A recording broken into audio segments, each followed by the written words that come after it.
encore. IDPS, viva. Base et chef de l'État, Fatih Béton, viva. Peuple congolais, viva.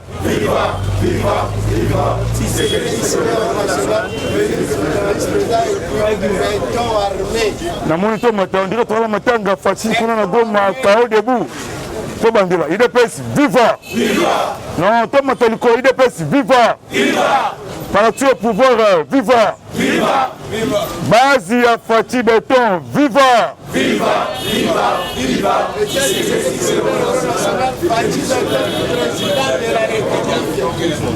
Bonjour à tous. Aussi Kozali, Pesa Muninga Mbote, Loba et Sengoba et Bandi. Mwana mama ezali cri de guerre. Ozo lengi sakanambe kazembe rembe. Mwana mama mais mwana mama mambu maso bole. Kanambe kazembe rembe mukwata. Hippolyte Kanambe Bilaki Bikoki. Chef de l'État Fatih Béton, la lumière historique, Kembo Nankolo, alléluia, amen, oh Seigneur. Attendez là. Lobby chef de l'État, c'est les sons, n'a pas pays voisin. Mais c'est Mike Amer, on va bengi Ndita, toujours séjourné dans Nord Kivu. Nagoma, mais yende azoyamba bientôt, la force étrangère. Koko Maya Fatih Nagoma lobby, IDPS, et la Gisi force, ils allaient partir au pouvoir. Lobby ville Yagoma Kao, lobby ville Yagoma tombé, chef de l'État, toujours système, il y a Safria Chocolat. En tout cas, Fatih Lata.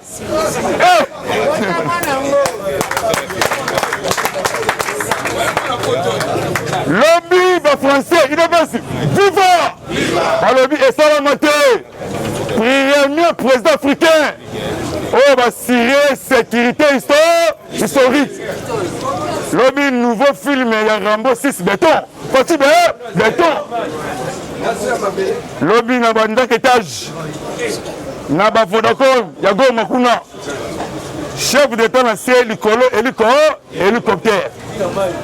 Tina Mai. Oh, Royate. Bon, ben, et l'homme Fatih Béton.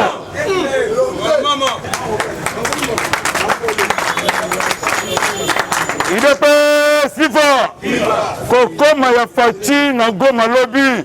Joseph Kanambe Kazembe Rembe Hippolyte appliqué crise.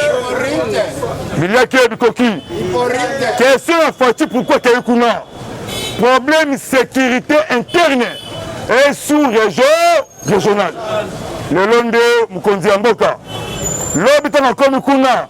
Malamoko Ayambi autorité provinciale. Lobby sécurité et politico. C'est que le Londe chef de l'État. À cause ça, c'est une réunion à sécurité. Lobby mercredi, chef de l'État, a participé par vidéoconférence. N'a 5 présidents, président angolais, Joao Lorenzo, Ndaye Chimie, président Burundi, et le Rwandais Kagame vivant.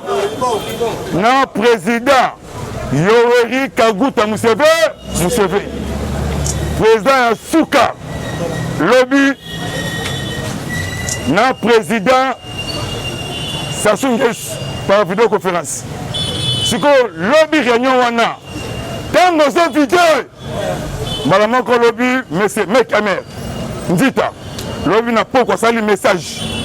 Alors lobby c'est que les États-Unis, c'est que disponibilité pour la force américaine pour traquer tous les rebelles ougandais.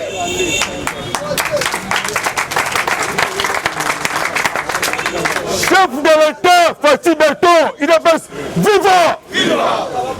Comme la Fatih Lobby, tous les rebelles ougandais, tout la Moussiaza, Mwana Benda, Joseph Kabila a commis sous-contrôlé la mère américaine. Fatih joué sagesse. Atindi papa Gilles Alingete Kei, à Kei, inspecteur la finance, IGF, séjourné na Katanga. Parce qu'il y a découvert na Katanga, il y a beaucoup de sociétés entreprises. Oui, il faut arrêter taxes. Il y a l'État. Ce qu'on a dit adjoint. Il y a papa Gilles Alingete à Kei, Atindi dans le Congo central. À Kei na bureau, il y a DG2. Joseph Kabila Zali Diablé. Il y a beaucoup de sociétés entreprises.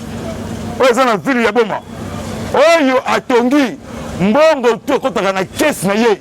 Jamais la caisse il y a l'État. Bientôt ce pays flash. Kinshasa. Joseph Kanambe Kazemere Hippolyte Azali assassin criminel économique. A détruit la nation congolaise. Là, si la Kabila, ce qui a risqué, na makala. Bon côté, na pavillon 3. Pavillon 3. Donc, avant d'Akuna, et puis sa président rwandais, les sons. Lobby famille à bière Imana. Il est vivant. Lobby famille à bière Imana. Va soutenir tous les démarches. Il y a docteur Mukwege. Si rapport de mapping. Mais c'est Azarias Roubewa. Arrosala arrêté. Et l'eau que ça a mis dans Minembwe, ils allaient complicité FCC. Bah, il dit que bientôt.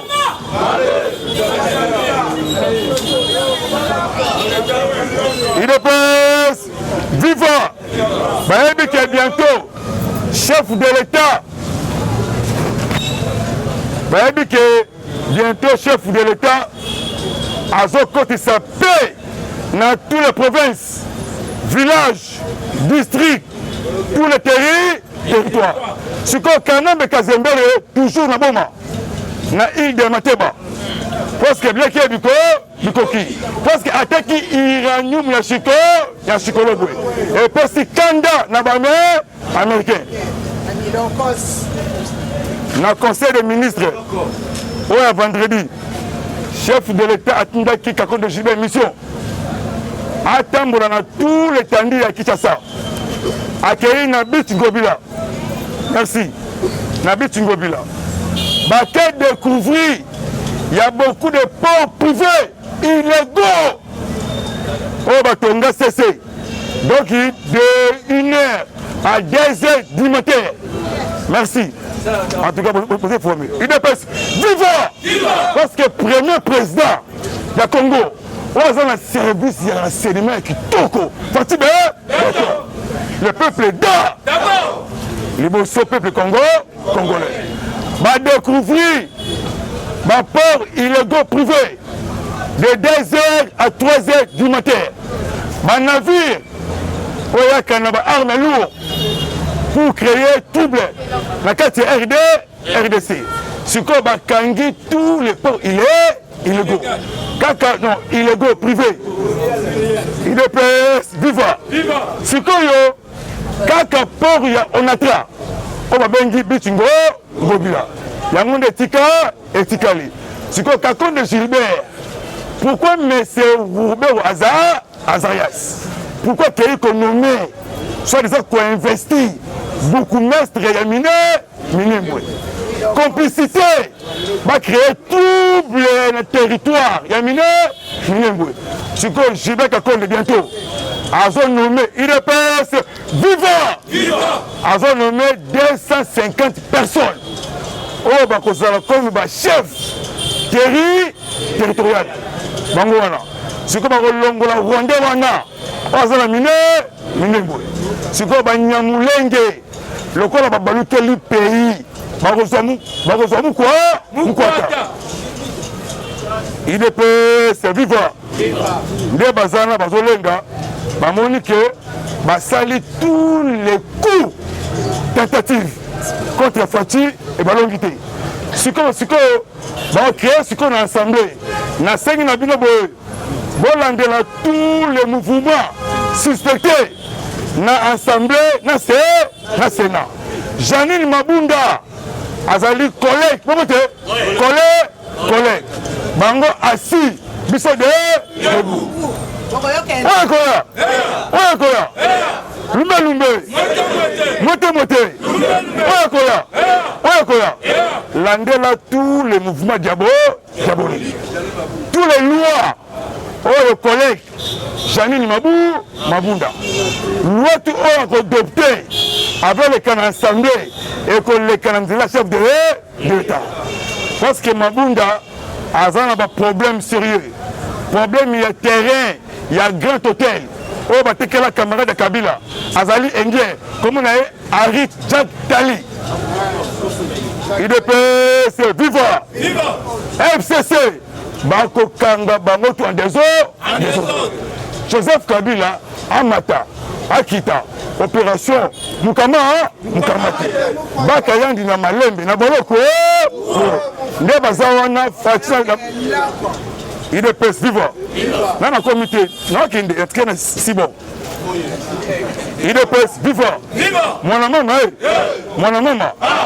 président Félix na Bruxelles là c'est à Kati Makambu parce que Bruxelles est la capitale de l'Union européenne parce que M.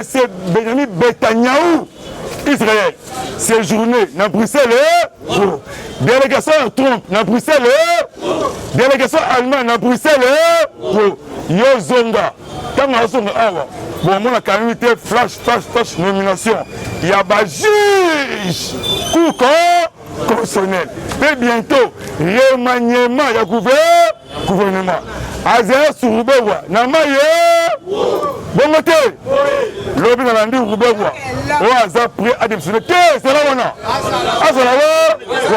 parce que bientôt arrêté mais c'est Rubewa Zarias Nango Imukena ministre de la Défense basali autre raison makambu ya ba territoire et ali kakon de Gilbert bongote. Je vous assure, vous, pays est changé, pays est Kobonga. Premier point, mobilisez-vous et prenez-vous en charge. Que CDT n'a provocation. Marie Tumbanzeza, avec un Burundi dimanche, pour rencontrer Ngaï Chimie, samedi à un qui délégation à Sud-Coréen. Ah, on a quitté ça. Ambassadeur, il y a Sud-Coréen. on a kati ya Kinshasa comme on a Hakim Kejo bon bien voté habité awa pour qu'on améliorer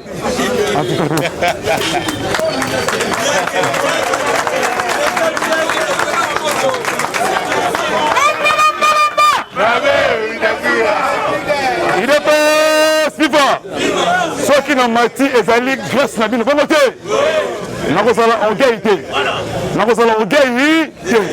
place na bungi benga ngai tsanga na nzela bosu na ngai parlement emati pour votre information so ba moni ba visiter dans sangi panza regardez mouvement ba ministre wa lukabiso bongote ba lukabiso to sala mama na plateforme pour remercier les députés bongote IDPS viva ambassadeur sud-coréen na kombo ya Hakim Kejo samedi à côté de Marie Tumbanze Zeza oui madame sud-coréen bah est-ce qu'on prend quoi investir na RDC papa Etienne Wamulumba prophète politique alors le 31 juillet 2016 na Triomphal avec une belle maison belle voiture lobby délégation Yabati Yatrik Nigeria lobby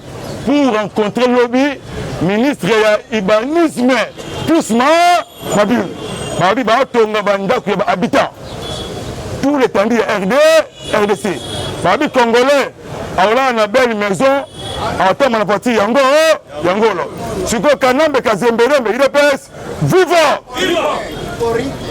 Oui, Hippolyte Kanambe Kazemberembe.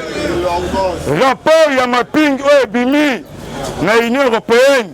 Et qui publié dans le haut commissariat droits de l'homme ONU. À l'époque, Joseph Kabila a bombé plus de 15 millions de Congolais.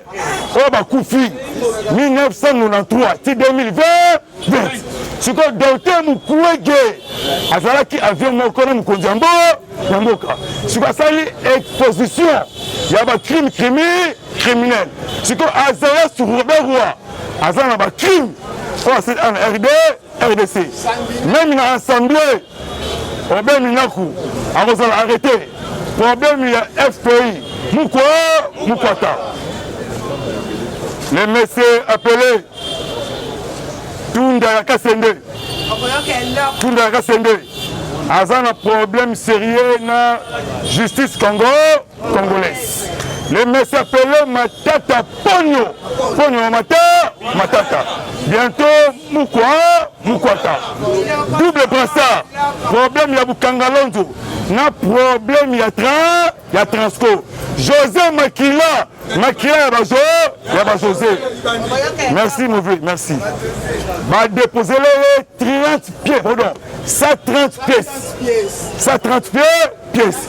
Donc, pièce contre pièce. C'est que le dossier est belé. Ce que José Makila, à Yangana Yombo Congo, 910 millions de dollars américains. Oui, il y a transport, il y a transport.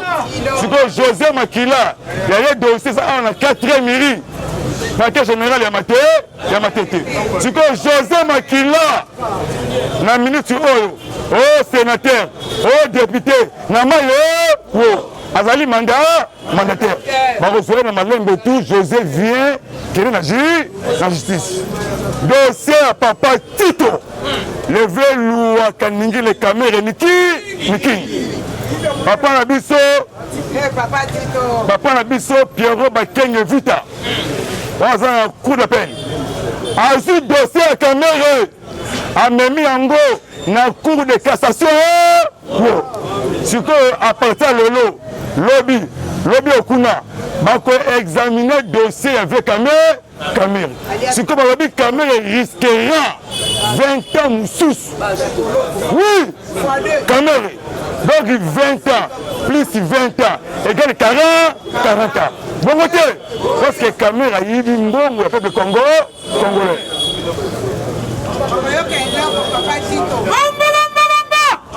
Il peut se vivre.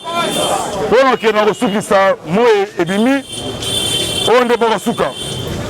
Jeudi à semaine, on a un émissaire américain. On a pas un message. Il peut se vivre. On a un émissaire américain. Comme on a eu, M. James Vachey a outil na Pentagone. Azali deuxième na commandement militaire américain. Abengi Célestin Mbala Moussese, chef état-major. Yazali signataire, il y a accord Pentagone, FARDC état-major. Yoka, Balobi coopération militaire américaine. Azali lieutenant aviation générale. Est-ce que vous comprenez? Azali lieutenant aviation générale. Alors, question pour l'Africom américain. C'est que le Bundeswehr allemand, bientôt, on a quitté ça. C'est la chef de l'État. Le Bassisi, quelques réunions, ça, le Manago, Malobi, mercredi, on a. Dans quelques jours, on a vraiment Congo pour sa ville. On a vraiment Angola. Et vous avez la piste, il y a terrissage. On a Africom, on a Maurice américain. Ce que l'opération, c'est clair. Lukashi Nara, vraiment. Parce qu'il y a vraiment deux experts. Il y a ONU. Ce que les deux, il est place. Viva! Caleb, Mouton. Avant un problème sérieux dans ma main américaine. Donc, mon faut le bien. Bientôt, remaniement à gouvernement. Kalamingité, oh le Kouta, Namaye, Zugo Fati, à Rolongwati, na 2050. Bon côté, merci vraiment, lobby 15. Merci vraiment, na bayetu au bon sungabiso na conseil. Bon kate bioka yoka, nzambe vraiment merci. Après si biso mutamaye le mutu ya bonya, o ya nditsa makimia na kati tandi ya Congo. Le sengi na bande konangai na Goma, Nord Kivu, Butembo, Beni, Walungu, Ruzizi, Kadutu na commune, Kadutu na kati ya Goma, pe Ituri, Walungu, Ruzizi, Fizi. Hein? Bo kabonate, bo moko, bo linguza la biso, na bo sanité bana ya Maniema vraiment, bo moko, bo lingu vraiment, bo dénoncer tous les rebelles. Côté Équateur, Mbandaka, Gemena, Guadolit, Gisala, Sangani, Pilipili, Libende, Mbandaka vraiment, bo moko, bo lingu. Kuna na niveau ya Congo central, na bo sanité, Persi Maman Zali, Maman Koudiamboka, Maman Denise, c'est journée dans Congo central, en tout cas vraiment, merci vraiment, Maman Yamaël, vraiment, Rotonga Boka, et le Robin n'a pas Fati Beto la lumière, Bana ya Kasango, Bana ya Kipesi, Bana ya Boma, Bana ya Songololo, hein, Bazaï, Matadi tout, Boma Mwanda, Bomoko, Bolingo, Kinshasa, surtout bien vraiment, Botika division, Union fait la force. Na bo sanité, Bana Bataki, Bana Bama, Dibumba, Dibaya, Chikapa, Sungula, Dibumba, Dibaya, vraiment, Gandajika, Kabea, Kamwanga, en tout cas, Bomoko, Bolingo, Namité, Mamboka, il va changer, Boka, Boka, Lukate, Boka, sa confiance, na chef d'État, soutenons, chef de l'État, Mokondi, Boka, Boka, Bonga, Kalamingité, je vous assure, vous, Toto Waratanga, partout, Walungu, Beni, Butembo, Uvira, Ruzizi, la paix, bientôt vraiment, Katia Congo, tous les groupes négatifs, au Basala qui désigné dans notre FCC, bientôt vraiment, moi, qui m'a vraiment la paix et sécurité, et ma casse, vraiment, pour sa confiance toujours, Bino Nabino, pour dénoncer, peut-être ici, papa, Kassongo, Sylvain, papa, au travail, insécurité grandissante. Au jour où on a vu Kinshasa, viol les femmes, pillage, Basaki Yabasi, Bakabelo, Osala Mosalate, et papa Yavili à Kinshasa, Ngombi Argentini, ma foule Ezali Ebele. 48 heures en Goyo, le rôle de la foule, la zone, passé par la Mboka et Baby, Minda et Zalagate, mais besoin de gens Bongo, il y a Minda, dans la période de la Covid-19, il y a 100 jours. Bon, on est cas, Obimate, il y a Koura, c'est vraiment Kassongo, vraiment, général Kassongo, Silvano, Salam Moussala, vraiment, aux aliments de Mboka, Boki était dans la guerre, Moko tribal, et Moko, il y a ma bébé qui est monté, Botika Mboka, avancé vraiment, Moutoutou, avancé vraiment, Mboka, avancé vraiment, merci vraiment, au revoir, Nabatutu, merci vraiment, ciao, ciao, ciao, à bientôt. Eshima, votre magazine qui bat au rythme de l'actualité. Retrouvez la nouvelle édition. Exclusivité, Janine Mabunda Lyoko, femme d'exception. Première femme congolaise à accéder par vote à cette citadelle imprégnable. Depuis la démocratisation de la RDC, avec l'organisation des élections générales, aucune femme n'avait occupé un poste de si haut niveau. Plusieurs fois diplômée des grandes universités, élue 2 fois députée nationale, celle qui détient la police de débat à l'Assemblée nationale ne fait pas dans la demi-mesure. Janine Mabunda, un bilan élogieux et des résultats probants. Plus d'1 an après son élection historique, Eshima Magazine revient sur les bilans de la présidente de la Chambre basse du Parlement congolais. Une administration efficace grâce à l'amélioration des conditions de vie et de travail du personnel, des réalisations législatives à foison, soutien financier aux provinces touchées par la crise sanitaire de Covid-19, accompagnement et encouragement de l'entrepreneuriat des jeunes, la loi de protection des peuples autochtones et promotion des droits des personnes vivant avec handicap, dur à cuire et intraitable pour le bien des élus, un bilan à mi-parcours plus qu'élogieux. La présidente de l'Assemblée, Janine Mabunda Lyoko, restera assurément un modèle de leadership congolais. Retrouvez également l'interview exclusive de la présidente de l'Assemblée nationale. Focus, Barnabé Mwakadi Mwamba rend grâce à Dieu pour sa nomination comme directeur général à la tête de la DGI. Découverte, entretien avec le ministre provincial de l'économie et finances, Jean Vuzingoy. Nation, 2 ans après sa création, la CNSS a conquis les cœurs des prestataires sous l'impulsion de la directrice générale Agnès Moide Nawej. L'Alliance des kabylistes musulmans a célébré son 5e anniversaire. Économie, Boukangalonzo, le mystère d'un projet grandiose. Dossier Eshima, les systèmes politiques, anges et démons. À lire également dans les bonus du magazine Eshima. Gratuité de l'enseignement de base, un rêve d'hier pour les Congolais devenus réalité grâce à la détermination du président Félix Antoine Tshisekedi. Sonas, Lucien Boniemé et Kofo redynamisent le leader des assurances. Marie Tumbanzeza, une nouvelle image de la diplomatie congolaise. Retrouvez l'intégralité du magazine Eshima dans les kiosques. Eshima Magazine, un nouveau standard d'information.